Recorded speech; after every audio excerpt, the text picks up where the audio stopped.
Hi.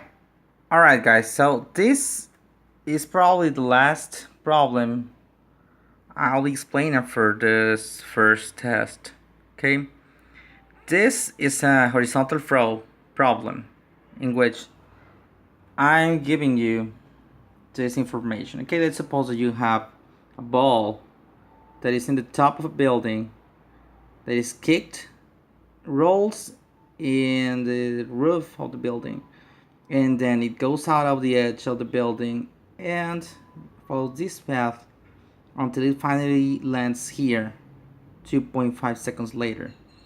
Assuming that the initial speed is 10 meters per second, the initial horizontal speed is 10 meters per second, we have to calculate how far from the base of the building that the ball landed, and also what's the building's height.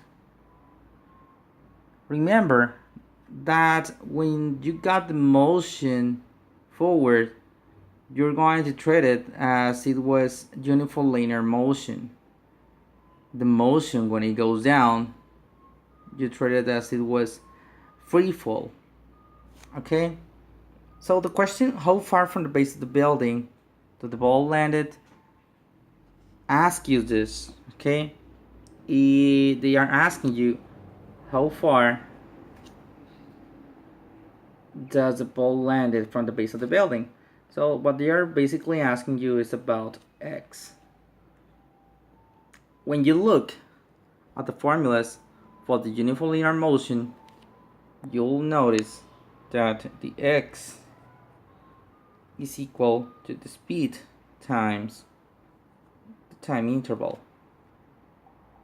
Okay, so x is equal to the horizontal speed, that in this case is 10 meters per second, multiplied by the time, that is 2.5 seconds.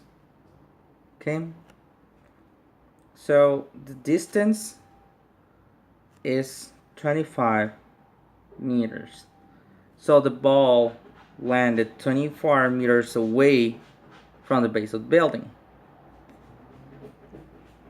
The other question, what's the building's height? So for that we need to take the fall. Okay, you know that the fall of the ball, everything when it was here and reached the ground took 2.5 seconds.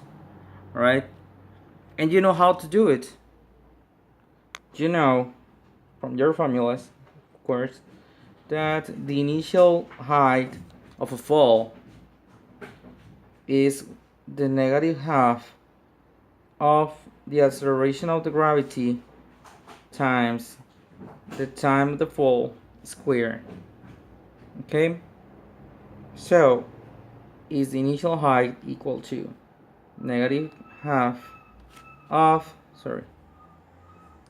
negative 9.8 meters per square second times the time, that is 2.5 seconds square.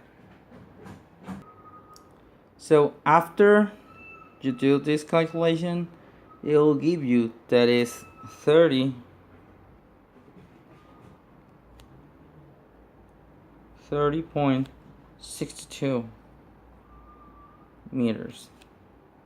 Okay, so that is all for this. Okay, these kind of problems are easy because when you have the motion in the horizontal, okay, you're going to use the formula for uniform linear motion because the speed is constant, and when it goes down, you're going to solve it as it was the free fall. So it involves the acceleration of the gravity. If you have a time, you can calculate the height. You can calculate also the final speed when it hit the ground, vertical.